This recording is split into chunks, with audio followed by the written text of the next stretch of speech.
The dismissal started when I was 17, sitting at the kitchen table with my college acceptance letters spread out in front of me. Pre-med. My brother Marcus laughed, reading over my shoulder.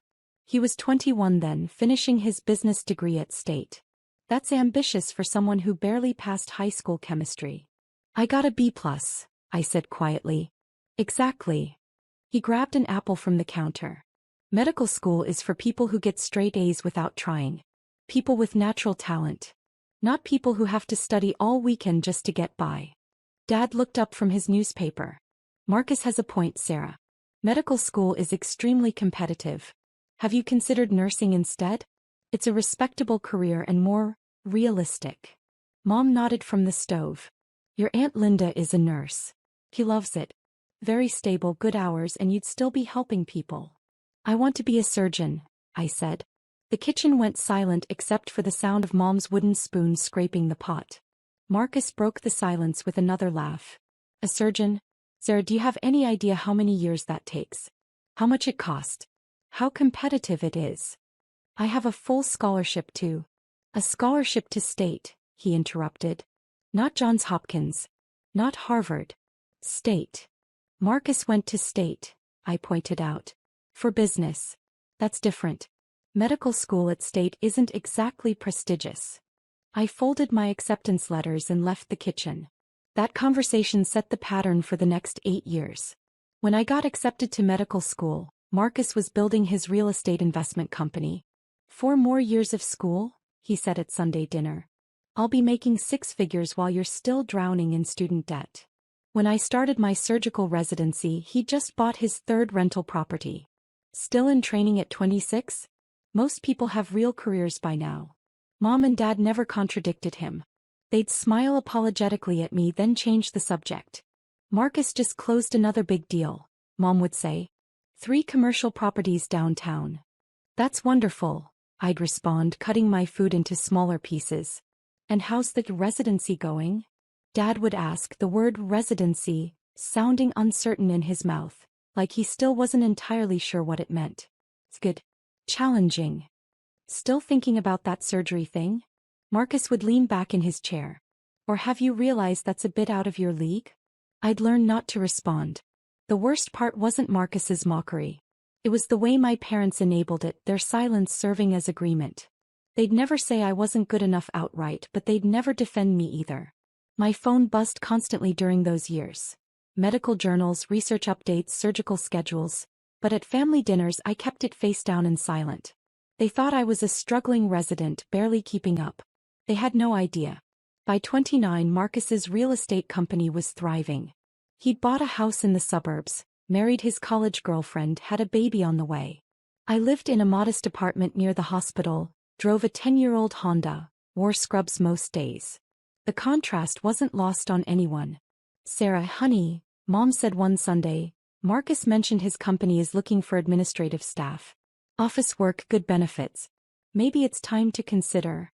I'm happy where I am. But you're 30 years old, Dad said gently. Still in training. Still living paycheck to paycheck. Don't you want stability? Marcus's wife, Jennifer, touched my hand. There's no shame in admitting medical school wasn't the right fit. Lots of people realize they're not cut out for. I'm exactly where I need to be, I said. Marcus shook his head. Pride. That's all this is. You're too stubborn to admit you should have listened to us 8 years ago. They didn't know I'd been promoted to chief of cardiothoracic surgery at St. Catherine's Medical Center 3 months earlier. They didn't know my research on minimally invasive valve replacement had been published in the New England Journal of Medicine. They didn't know I was being courted by Johns Hopkins and Mass General. They didn't know because I'd learned years ago that telling them anything just gave Marcus more ammunition. Still doing the doctor thing? Became his standard greeting. Still playing dress-up in scrubs? When I arrived in my work clothes. When are you going to get a real job? At every family gathering. I smiled, stayed quiet, and let them believe whatever they wanted. Thanksgiving arrived cold and gray. I'd worked a double shift the night before. Emergency repair of an aortic dissection, and arrived at my parents' house exhausted. Marcus's BMW sat in the driveway next to Dad's sedan. My Honda looked shabby in comparison. Sarah. Mom opened the door, pulling me into a hug that smelled like turkey and disappointment. We were worried you'd have to work. I made it. Marcus is in the living room telling everyone about his new development project. 40 units downtown. Isn't that impressive? Very. I found Marcus holding court on the sofa, tie loosened, gesturing with a whiskey glass. Jennifer sat beside him, 6 months pregnant now, glowing with contentment. And the return on investment should hit 23% in year 2, he was saying to my Uncle Tom and Aunt Linda. Incredible, Tom said. Aunt Linda noticed me. Sarah, how's the hospital? Good. Still doing the nursing thing? Uncle Tom asked. I'm not She's in surgery, Marcus interrupted, making air quotes around surgery. Training. So, at 30. Everyone nodded sympathetically. It takes a long time, Aunt Linda said kindly. She was the nurse Mom had mentioned years ago. But it's rewarding work. I've been nursing for 20 years now. Sarah's not actually a surgeon yet, Marcus clarified. She's like an assistant. Right, Sarah? You hand instruments to the real surgeons. Something like that, I said. Jennifer patted the sofa. Come sit. Tell us about it. Must be so exciting being in the operating room. Even if you're not the one actually doing the surgery. I sat. It's fine. Just fine. Marcus laughed. Sarah, you've spent 12 years of your life on this. It should be more than fine. It's rewarding. But you're still not actually a doctor, right? Still in training. The training period for surgery is long. How long?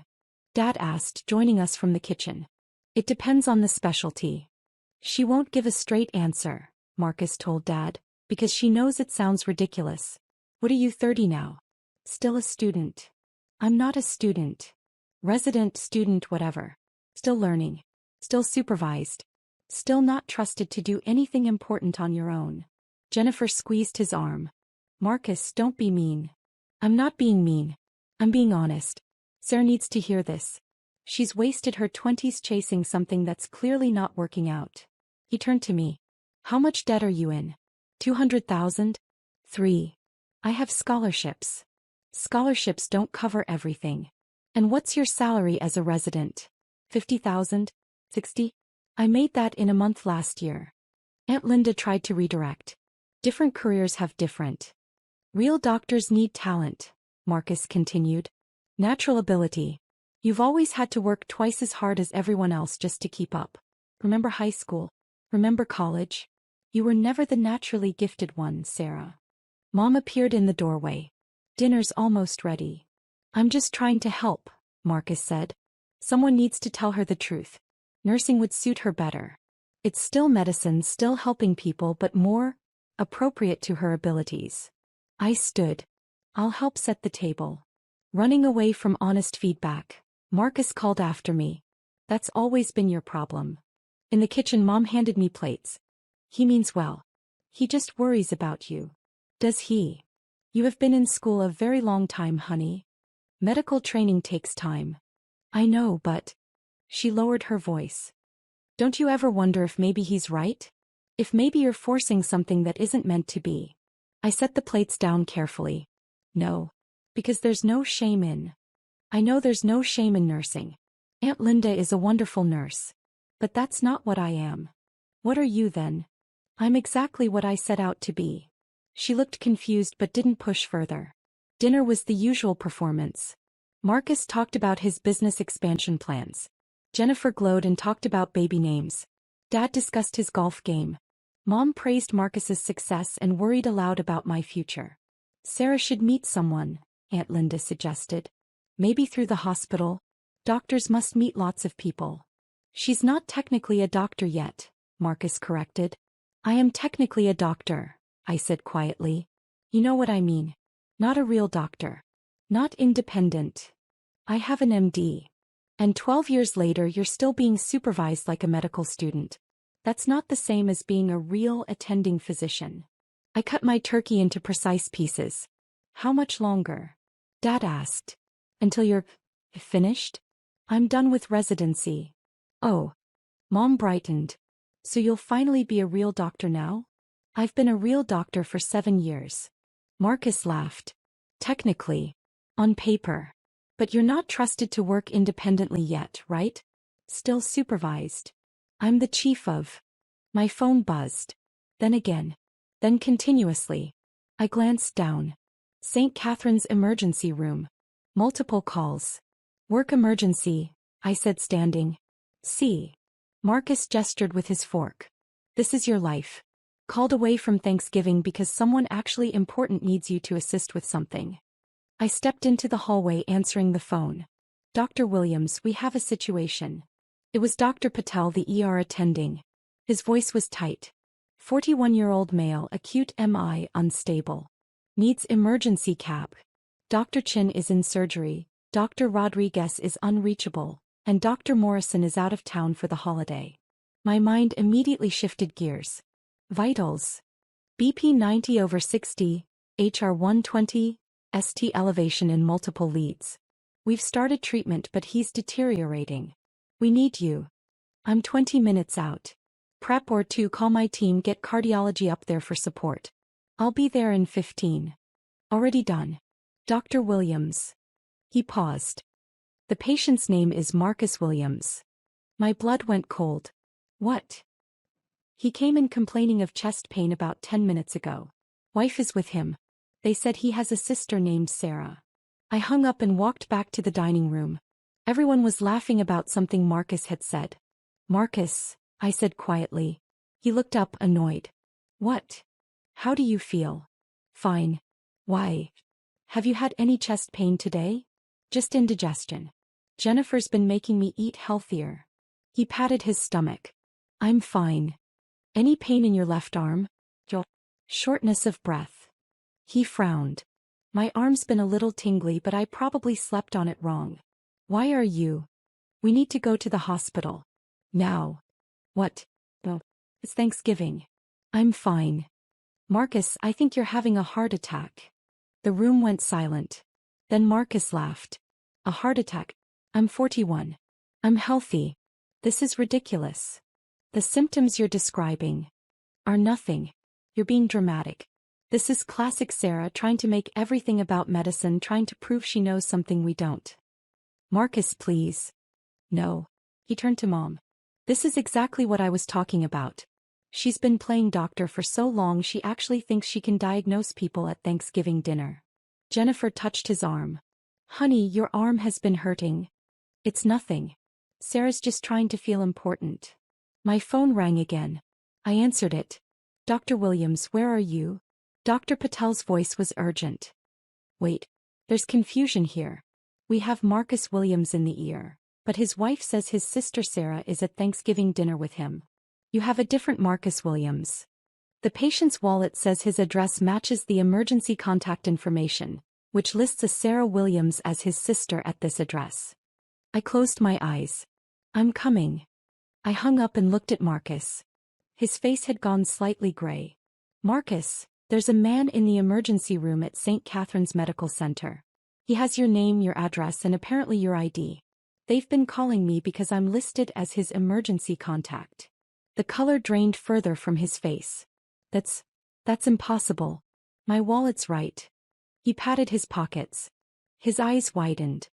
I can't find. Did you go anywhere this morning? Jennifer asked, worried now.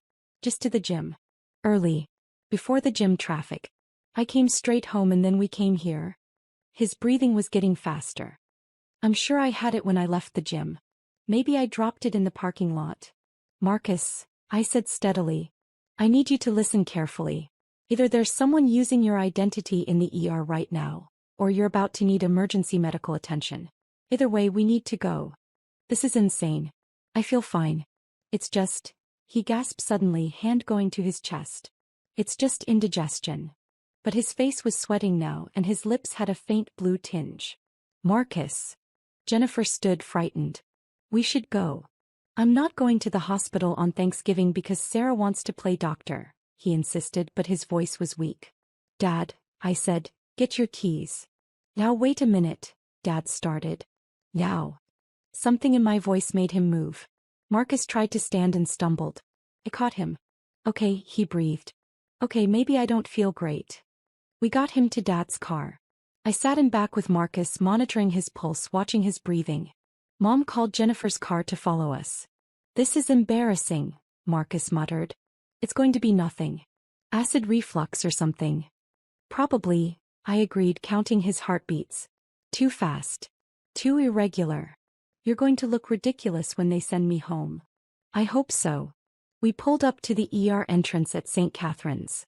I helped Marcus out of the car and two nurses immediately approached with a wheelchair. "Are you Dr. Williams?" one asked. "Yes. We've been calling." There was confusion about the patient. "This is Marcus Williams. He's experiencing chest pain, left arm pain, diaphoresis and shortness of breath. He needs immediate evaluation." They moved fast, wheeling him through the doors. Marcus looked back at me, suddenly scared. "Sarah. I'm right here." We entered the ER and I saw Dr. Patel rushing toward us. "Dr. Williams, thank God. We have our two ready for." He stopped, staring at Marcus in the wheelchair. "Wait, this is your brother? I thought you said." "Long story. What's his status?" "We haven't finished the evaluation yet, he just arrived." "No," I said. "What's the status of the other Marcus Williams you called about?" Dr. Patel's face went confused. "Other? Dr. Williams, you're the emergency contact for Marcus Williams. There's only one. This one." The nurses were already moving, attaching monitors, starting in 4. The machines began beeping. "Acute MI," the lead nurse said, reading the monitor. "ST elevation anterolateral." Marcus's eyes found mine. He looked terrified. Dr. Patel was barking orders. "Get cardiology down here. Page the on-call surgical team." "I'm already here," I said quietly. He stared at me. "You're on call tonight?" "I'm on call every night. I'm chief of cardiothoracic surgery." The ER went silent except for the monitors. Marcus made a choking sound that wasn't from his heart attack. "Dr. Williams." Dr. Patel recovered quickly. "He's going to need emergency bypass surgery. Multiple vessel disease from the looks of it." I looked at the monitors, the readings confirming what I already knew. Massive heart attack. Critical blockages. Without immediate surgery, Marcus would die within hours. "Prep or two," I said. "Call my team." And someone paged Dr. Morrison from cardiology to assist. "Dr. Morrison is in Vermont with his family." "I know. Call him anyway. He'll want to know." The nurses were already moving, rolling Marcus toward the surgical wing. "Sarah." Marcus's voice was small. "What's happening?" I walked beside the gurney, keeping my voice calm. "You're having a serious heart attack, Marcus. Multiple blockages in your coronary arteries. You need bypass surgery and you need it now." "But you're not actually." "I'm the chief of cardiothoracic surgery at this hospital. I've been the chief for 6 months. Before that, I was an attending surgeon here for 2 years. Before that, I completed my residency and fellowship in cardiothoracic surgery." His face was white. "Chief." "Yes. You're going to do surgery?" "I'm going to save your life." We reached the surgical wing. My team was already assembling. Nurses I'd worked with for years, anesthesiologists I trusted, surgical assistants who knew my preferences. Dr. Williams, my head surgical nurse, Patricia, appeared with a tablet. "Patient consent, pre-op checklist, family notification." "His wife is in the waiting room. My parents as well. Have someone brief them." Jennifer burst through the doors, Mom and Dad behind her. "What's happening? Is he okay?" "Sarah, what?" "He needs emergency heart surgery," I explained. "I'm going to perform a coronary artery bypass. The survival rate is very good if we operate immediately." Jennifer stared at me. "You're going to, but you're not a." "She's the chief of surgery," Dr. Patel said quietly. "One of the best cardiac surgeons in the state." Mom made a small sound. "There's paperwork," I told Jennifer. "Consent forms. The nurses will explain everything. The surgery will take approximately 4 to 5 hours." "But..." Jennifer looked between me and Marcus, who was being prepped for anesthesia. "But at dinner you said you were just..." "I didn't say anything at dinner," I corrected gently. "You assumed." Marcus grabbed my hand. "Sarah. I'm scared." I squeezed his hand once. "I know. But you're going to be fine. I promise." "I'm sorry. I'm so sorry." All those things I said. We'll talk after. Right now, I need you to trust me. I do. I trust you. The anesthesiologist approached. Dr. Williams were ready to put him under. I nodded and stepped back as they administered the anesthesia. Marcus's eyes fluttered closed. Dad grabbed my arm. Sarah. Is he really going to be okay? He has an excellent chance. The blockages are severe, but we caught it in time. You're really the chief? Yes. Mom was crying. Why didn't you tell us? You never asked. You assumed I was failing and I was too tired to correct you. I turned to Patricia. Let's get started. The surgery took 4.5 hours. Multiple bypass grafts. Extensive blockages in 3 major arteries. It was complex, delicate work, the kind of surgery that required years of training and absolute precision. My team moved like a symphony. Every instrument exactly where I needed it. Every monitoring beep tracked and interpreted. Every suture placed with care. Remarkable work, Dr. Williams, the assisting surgeon murmured as I completed the final anastomosis. That vessel was nearly 90% blocked. He's young, I said. He'll recover well. When I finally emerged from the OR, still in my surgical scrubs, my family was in the waiting room. They stood when they saw me.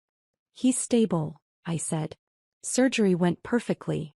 He'll be in ICU for observation, but his prognosis is excellent. Jennifer burst into tears. Mom grabbed Dad's hand. Can we see him? Jennifer asked. In about an hour. He needs to wake up from anesthesia first. Aunt Linda appeared from somewhere staring at me. Sarah. You're a surgeon. Yes. A chief surgeon. Chief of cardiothoracic surgery. But you never said. You never asked what I actually did. You assumed I was assisting and I didn't bother to correct you. Dad sat down heavily. All those dinners. All those conversations. All those years of Marcus mocking me, I said quietly. And none of you ever defended me. None of you ever asked me about my actual job. You just assumed he was right. Mom was shaking. We thought you were struggling. That you'd made a mistake with medical school. I wasn't struggling. I was succeeding. But it was easier to let you believe whatever you wanted than to constantly defend myself. Why? Mom whispered. Why didn't you tell us? Would you have believed me? Or would Marcus have found some way to diminish it? Some way to make it sound less impressive than his real estate deals? No one answered. A nurse appeared. Dr. Williams? Your brother is waking up. His wife can see him now if she'd like. Jennifer followed the nurse, looking back at me with an expression I couldn't quite read. I sat down across from my parents. I'm sorry, Dad said finally. For not asking. For assuming. For letting Marcus. For 12 years, I said. 12 years of Thanksgiving dinners and Sunday meals and family gatherings, and not once did any of you ask me about my work. Not really. Not beyond how's the hospital, while you were passing the potatoes. You thought I was failing. You thought Marcus was right. You thought I should have listened to you and become a nurse instead. Aunt Linda sat beside me. For what it's worth, I'm incredibly proud of you. Thank you. And I'm sorry. We all just assumed. Marcus was so confident and you were so quiet. I was quiet because I was working 80-hour weeks saving people's lives, I said. I was quiet because I was exhausted. I was quiet because defending myself to you took energy I needed for my patients. Mom sat on my other side. What can we do? How can we fix this? I don't know if you can. Sarah. I saved Marcus's life tonight. Without me he would have died. But at dinner, just hours before his heart attack, he was telling me I wasn't talented enough to be a real doctor. I looked at her. Do you understand how that feels? She started crying again. I need to check on my patient, I said, standing. Dad stood too. Sir, wait. Please. We're sorry. We're so sorry. We should have been better parents. Yes, I agreed. You should have. I walked away, leaving them in the waiting room. Marcus woke up disoriented, tubes and wires everywhere, Jennifer holding his hand. Hey, I said, checking his monitors. How are you feeling? Like someone cracked open my chest. Someone did. Me. He tried to laugh, winced. Sarah. I'm so sorry. Your apologies can wait. Right now, I need you to focus on recovery. All those things I said. All those years. Marcus, you just had major heart surgery. We'll talk when you're stronger. Jennifer squeezed his hand. She saved your life. I know. His eyes filled with tears. I know. You have a long recovery ahead, I said clinically. Cardiac rehabilitation, lifestyle changes, medication management. I'll have the care team brief you on everything tomorrow. Will you be my doctor? I'll oversee your care, yes. I don't deserve. You're my brother. And you're my patient. That's all that matters right now. He nodded, exhausted. I adjusted his flow, made some notes on his chart. Get some rest. I'll check on you in the morning. As I left, I heard Jennifer whisper, I can't believe we didn't know. I can't believe you didn't know. I was an idiot, Marcus mumbled. Such an idiot. 3 days later, Marcus was stable enough for a real conversation. I found him sitting up in bed looking at his phone. You made the news, he said without preamble. What? He turned the screen toward me. It was a local news article. Top cardiac surgeon saves brother's life after years of family doubting her career. I groaned. Who talked to the press? Dad, I think. He was trying to, I don't know, apologize publicly? It's gone kind of viral. Great. Sarah, sit down. Please. I sat. I was wrong, he said. About everything. I was jealous. Jealous. You were always the smart one. The dedicated one. The one who actually worked for things. I coasted through college, fell into real estate because Dad knew someone, got lucky with timing in the market. But you earned everything. Marcus. And instead of being proud of my little sister, I spent 12 years tearing you down because it made me feel better about myself. I didn't know what to say. I'm going to do better, he continued. I'm going to be better. And I'm going to make sure everyone knows what an incredible surgeon you are. I don't need you to promote me. I know. But I'm going to anyway.